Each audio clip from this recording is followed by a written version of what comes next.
All right. We are live here in Facebook. Hi, everybody, and welcome to our inspirational interview for this week. I'm here with one of my first yoga teachers, Cathy Woods. Hi, Cathy. Hi, everybody. Hi, Hannah. Thanks for having me.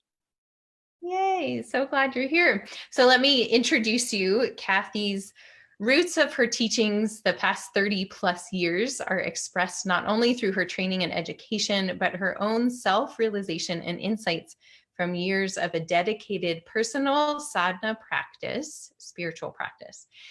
Though she maintains her connection to her Kripalu lineage, which is where she started, she teaches the yoga of her heart. Cathy leads programs nationally and has taught at the Kripalu Center for Yoga and Health, Satchitananda Ashram, Yogaville here in Virginia, Mount Madonna Center, and more.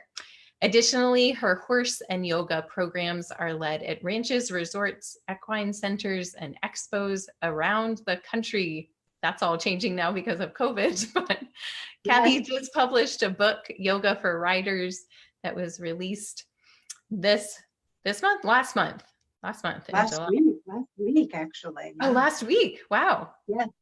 So that book teaches about the parallels of yoga and horsemanship and how to apply yogic principles from the ground to the saddle. Awesome. So excited to have you. So I invited Cathy on to talk with us about creating a personal home practice, a personal yoga practice. So let's start out just with you talking about how you found your own practice. How did you start a personal yoga practice? Thank you. Well, again, thanks for having me. And my practice actually started before I even knew it was yoga. And that may sound kind of strange, but as a child, I was not exposed to yoga. I didn't grow up in a yogic family by any means, but yet I was doing yoga and had awarenesses about yoga and meditation. And I was spontaneously doing postures and contemplative exercises as little as maybe 6, 7 years old. So it was a really interesting journey. It was almost like it was born into me, kind of cellular and organic.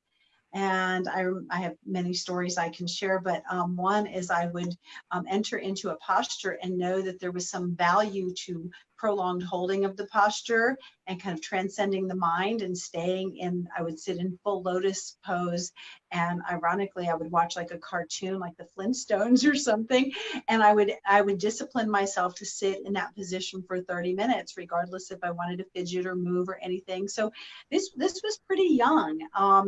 And then it was as a teenager, I got more introduced to meditation and found that there was great value in it. I was dancing with the ballet company, and I was finding the value of meditation, remembering my dance routines better, my organizational skills improved, felt clearer, more collected.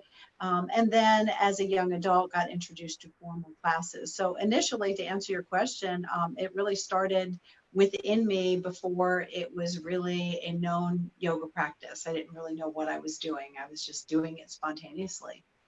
Yeah. And so it introduced itself to you, it sounds like. Exactly. Yeah. So it's always felt like a very organic path. And then when I did get introduced to it in a more formal way, it just felt like coming home. It was like something I knew and was going to then dive into much deeper and create a lifestyle out of it. Beautiful. So when you found the more formal yoga practice and started studying yoga, what initiated you being able to find your own practice within, like, learning these postures and the Sanskrit names and, the different effects of the energies from yoga, and then you bringing that into your own practice? Right. Well, again, I think creating my personal practice started even before I had a formal practice. But then when I did get into more formal practice, I realized that, wow, going to a class once a week was was great and valuable, and it was impacting the rest of my week. And I thought to myself, wow, if I were to do this more and really dive into this more and be more dedicated to it, I was unable to go to classes every day. And that's kind of what prompted the home practice. Was I enjoyed the weekly class so much, and would try to remember as much as I could, and put out my mat at home, and just do what I could remember. And as you know, being a teacher, when you're first learning or teaching the postures, you get on your mat and you think, I don't know what to do. There's just so many things we did in class and I can't remember them. And that's one of the things I want to really focus on today. So for me, my path, my practice grew exponentially when I started implementing a home practice combined with a learning practice. Mm-hmm. Yeah. So I Yeah. think So do you want to give us some tips on creating a home practice for I folks do. that, okay. Yeah. So the biggest thing I hear from people is, well, I don't know what to do at home when the instructor is not there.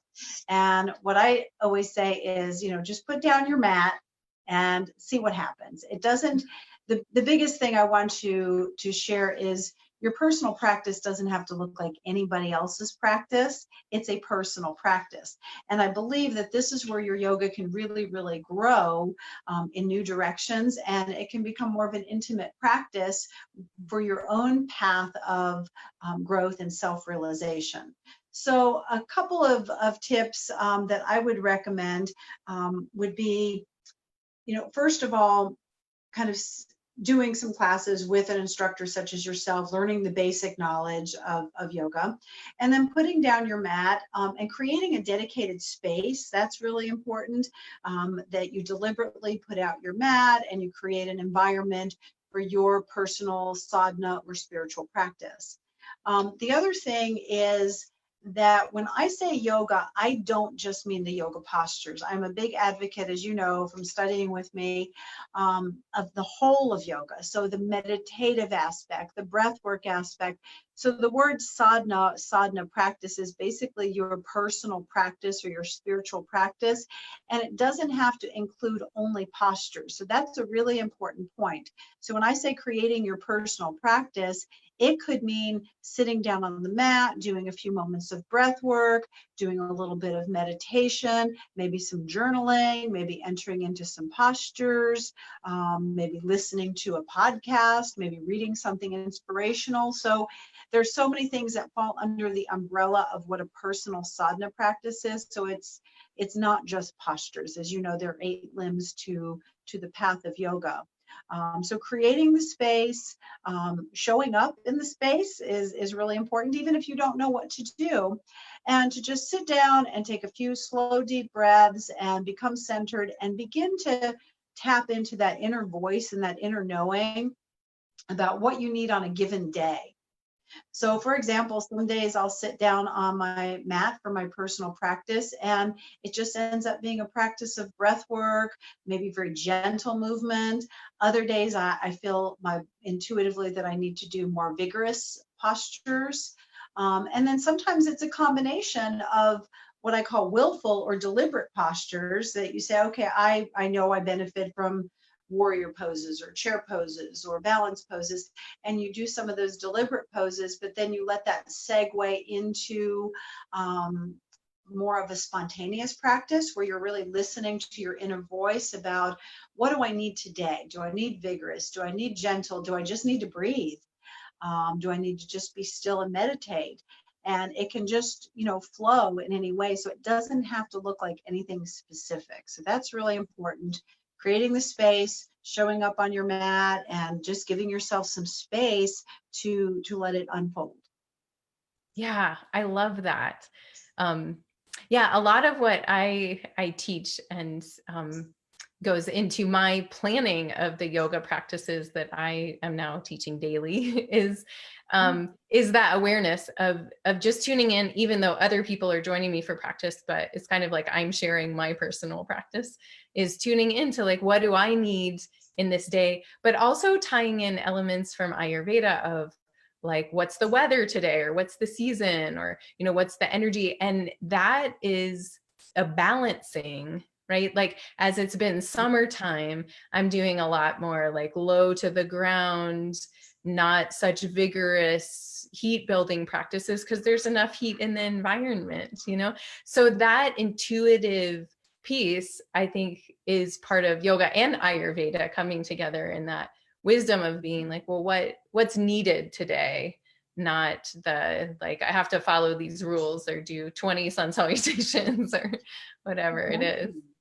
Yeah, I agree. And as you know, we have, different qualities of consciousness. We're either operating from centered, grounded, nervous, scattered, sleepy, tired.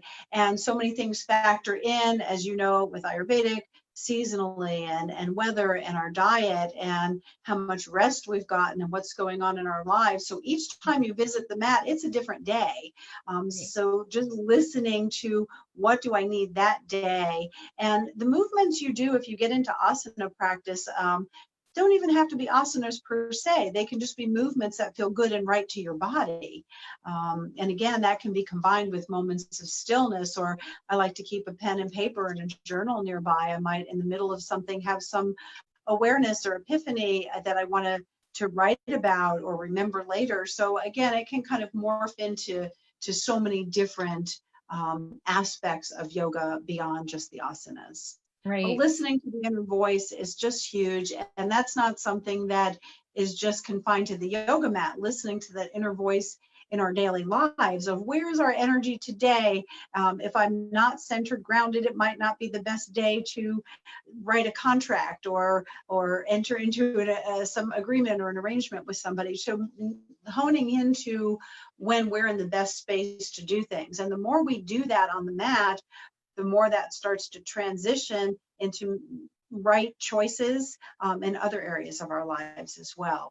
Yeah, absolutely. Absolutely. So I think about people that I've worked with that are, when I'm like, hey, do some yoga at home or whatever, and they're like, I don't know where to start. There's that piece of self-trust, which we could also call intuition, but there's also a fear that people have of doing yoga poses incorrectly or maybe hurting themselves.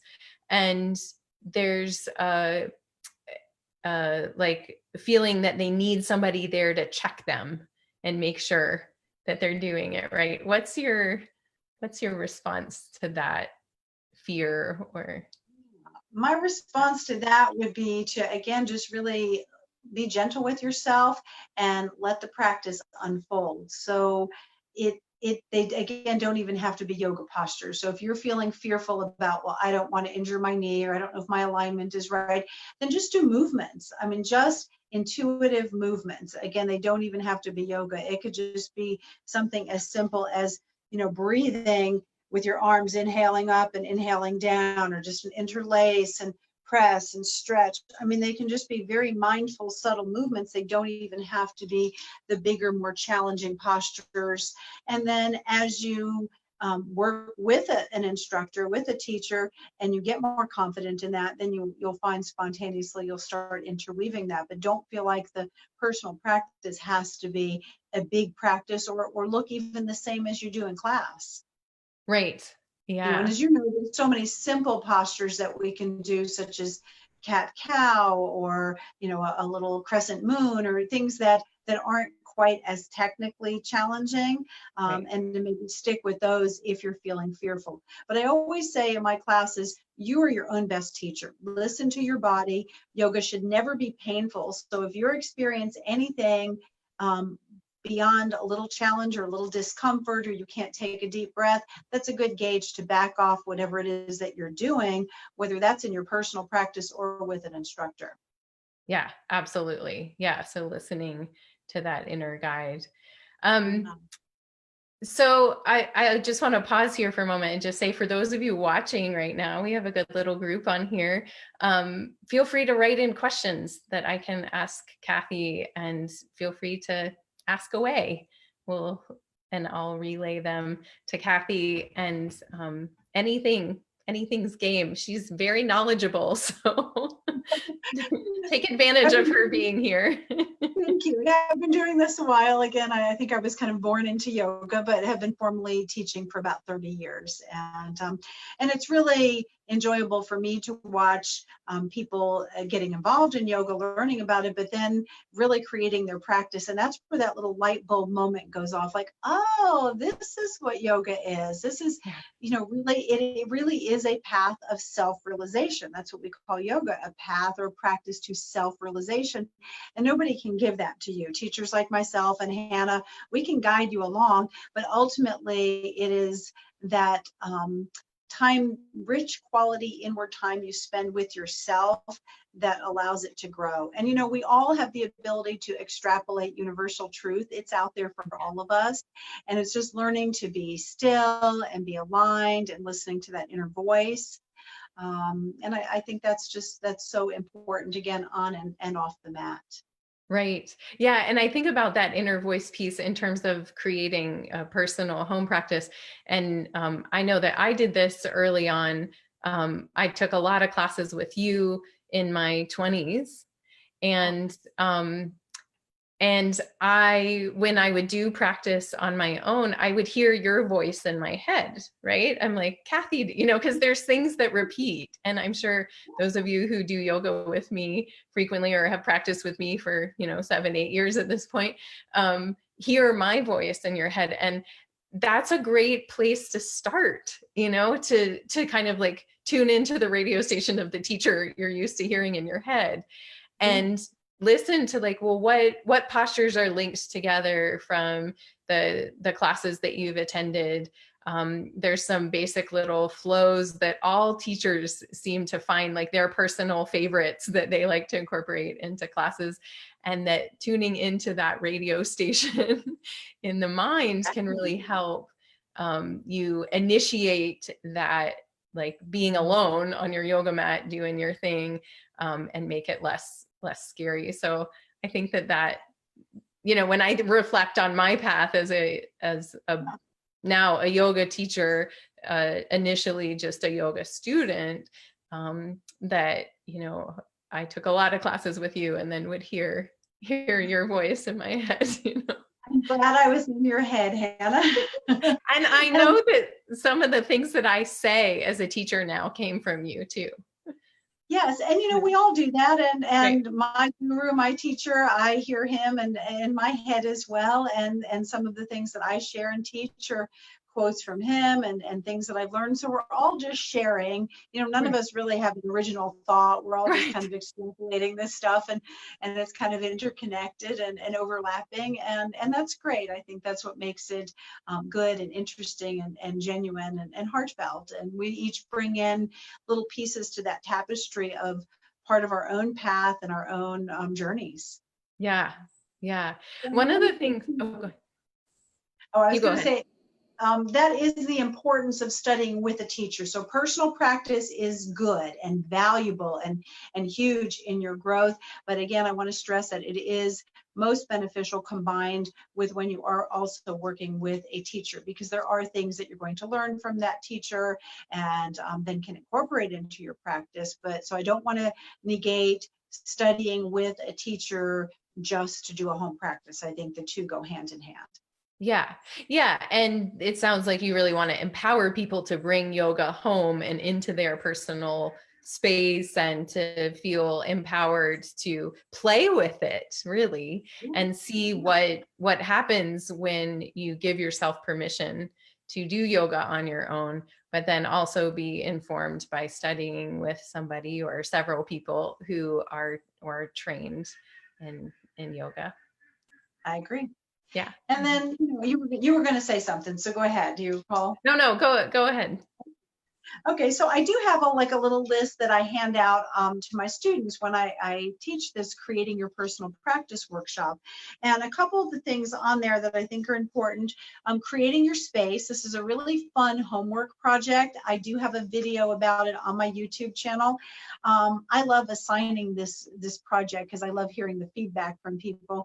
It's a creative time. Maybe you don't have a whole room in your house you can dedicate to a yoga studio, but maybe you have a guest guest room that's not in use, or a little nook on your porch, and you set up a deliberate space where you can put out your mat mindfully, maybe leave it out, maybe you can't, maybe you have to set it up each time, and bring things into that space that are meaningful to you. Maybe you like, rocks or feathers or seashells or pictures of your teacher or guru, or whatever makes you feel safe and comfortable. So creating that space is a fun project, but it gives you a dedicated space to go to. The other thing is we, and you know this in Ayurvedic, we all have better times of day than others, based on our constitution. So define what a good time of day is for you. Are you a morning person? Are you an evening person? Look at your lifestyle. Maybe you can't do yoga in the morning because you're getting the kids ready for school, or like me, you have animals to feed and chores to do in the morning. So you find that window that works best with your lifestyle. That's also important in creating your practice. And the other thing is to set a reasonable amount of time. Don't set the bar so high that you're going to set yourself up for failure.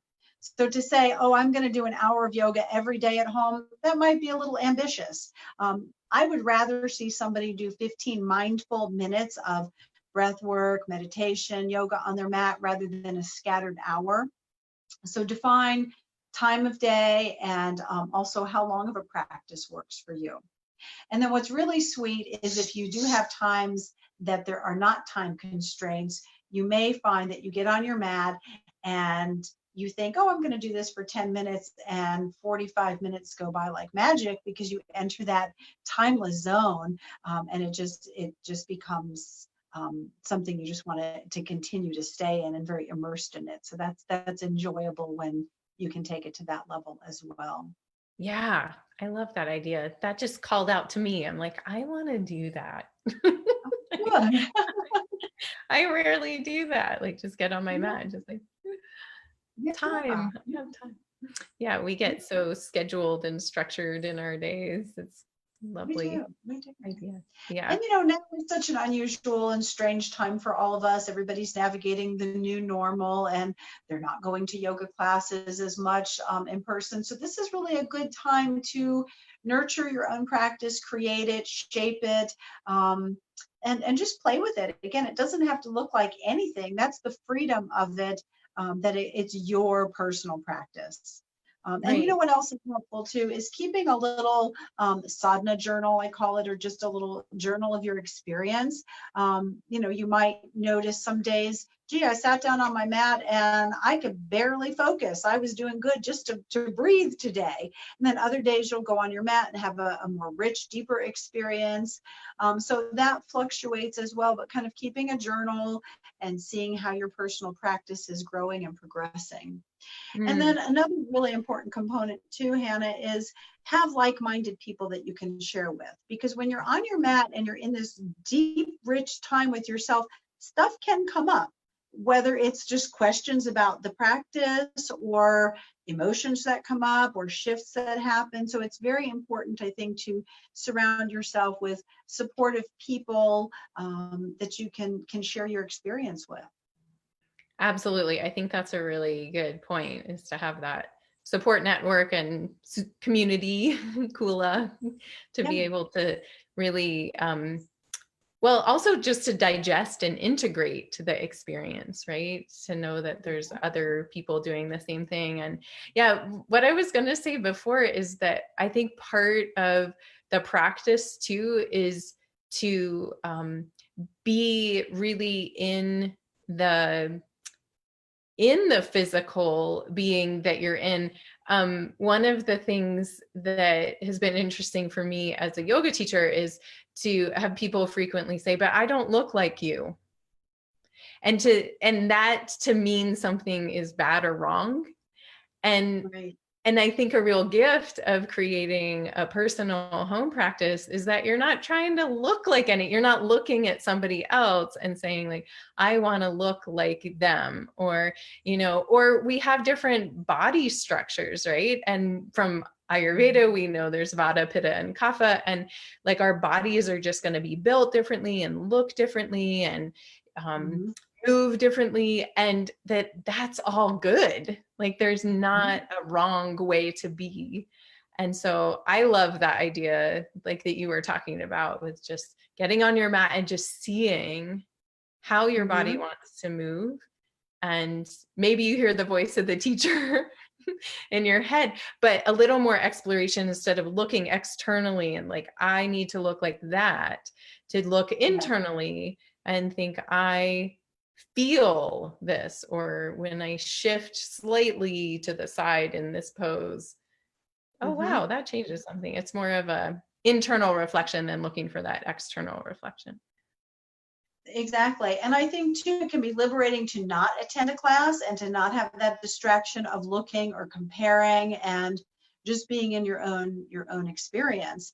Yeah. And at the beginning of all my classes, and I'm sure you've heard me say this 1,000 times, is do not compare yourself to anybody in the class, because I promise you, you're all going to look different. Everybody's body moves differently, as you said, different body shapes, different body types, and no two of us look the same in any posture. So it's so important to not compare. And that's the beauty of your own personal practice too, is there's nobody there to compare yourself to. You're just there with you. Yeah. And to kind of tap on something else you said, like micro movements. A lot of time in class, when we're being instructed, we don't really get into those subtleties and the micro movements. It's more mechanical or willful, like, okay, we're doing this posture and we're holding it for this long, and then we're moving into this next thing. And but to get into a pose and maybe stay in that pose and just play with those little tiny subtle micro movements and shifts. And you can, in your own practice, you can stay in a posture however long you want. Right. And your personal practice might be 2 or 3 postures. That might be it, because they're so yummy and you're enjoying them that it's like, oh, I just want to stay in spinal twist and kind of keep exploring that, or in forward bend, and just play with the subtleties of the postures. Yeah, I love that. Um, so Kathy Ayers just wrote in and she said, do you find playing music adds to your personal alone practice? That's a great question, and it's optional. I personally like to practice in silence. I even like to teach my classes without music a lot of times. Um, but I find sometimes for new people, creating a personal practice to have a little light music in the background is good. It makes it a little less quiet, a little less intimidating to be there with yourself. And then also, music helps us to move, just like, when we dance to music. So to maybe have some gentle music playing and just tap into that vibe and allow your body to move to the music might be another helpful way to help you start entering into movement and postures. So I would say personal, and mix it up. Try some silent and some with some tunes. Awesome. Yeah, thanks, Kathy, for writing in a question. Yeah. Oh, Kathy Ayers, to Cathy Woods. um, fellow Kathys, spelled Yes. differently. So Cathy Woods, tell us about your big release that just happened, just to let people know about this book you just wrote. Yeah, so I'll put it on display here. So in addition to being passionate about yoga, my other passion is animals in general, but particularly horseback riding and horses. And I don't know if you can see this, but it's Yoga for Riders. Is that showing up there? Yep. Great. Okay. And so I've been teaching yoga about 30 years, but the last maybe 10 or 12 years, I started seeing what I was doing in my yoga practice. I was also applying to my horsemanship. And the lesson here for those non-equestrians that are tuning in is the stuff in this book is applicable to horsemanship, but also to anywhere in your life. So what I discuss a lot in there is about the energy that we bring to our horses, but you can apply it and say, what energy are we bringing to life? Are we bringing, centered energy? Are we bringing nervous energy? Are we bringing fearful energy? So the book talks a lot about energy and how that interacts. Horses happen to be a good mirror for that. Also, I focus a lot on pranayama, on breath work in there, and how that can be used off the yoga mat and into horsemanship. Again, for non-equestrians, you can use breath work, in a traffic jam to help calm you down. So many of the teachings in this book are kind of parallels of yoga and horsemanship, but really, if you look at it a little deeper, it really can apply to anything and everything. It's about the mindfulness that we do things with, whether it's riding horses or, kayaking or listening or hiking or anything. So, Yeah. so that's a little about the book. I do teach at the various equestrian centers and ranches. Sometimes I'm teaching to equestrians with their own horses. And then other times I have people that don't have horses. They just want to have a weekend experience like that. And they'll join me at one of the ranches for a weekend find your inner cowgirl retreat or body mind equine retreat. So it's a lot of fun, and it's very rich and very learning experience when we can bring our yoga off the mat and into other arenas. Yeah. Awesome. And where can people find you online if they're interested in learning more about what you do? Yes. So Cathy Woods Yoga, it's Cathy with the C, Woods with an S. I'm sure Hannah will post that. CathyWoodsYoga.com is my website. My book has been published by horseandriderbooks.com. You can go on my website and link to that, or you can search it directly. I also have a YouTube channel, and as Hannah knows, I'm not the most techie person in the world, so I haven't nurtured my YouTube channel that much. However, I do have some videos on there. One is about a 40-minute gentle yoga class with me, and then a couple of videos about what we talked about today. I give you a little tour in one of them of my personal yoga space and how I created that, and some of the objects in my space and what they mean to me. So there's a few videos on my YouTube channel that you might find helpful, and I hope to add more, and that's Cathy Woods Yoga as well. Instagram and Facebook. I always appreciate follows. It helps me grow what I do. And I'm really passionate about posting things, not just about the physical aspect of yoga, but just like Hannah does, kind of wellness and life tips in general. Great. Well, thank you. It's been such a pleasure having you on today, and I'm always grateful when I get a chance to connect with you. So thanks for being here. And thanks to everybody for tuning in. And if you have questions after, if you're watching this replay, feel free to post questions below, and we can respond to those too. So Yeah. thanks, Cathy. Any Yeah. parting words?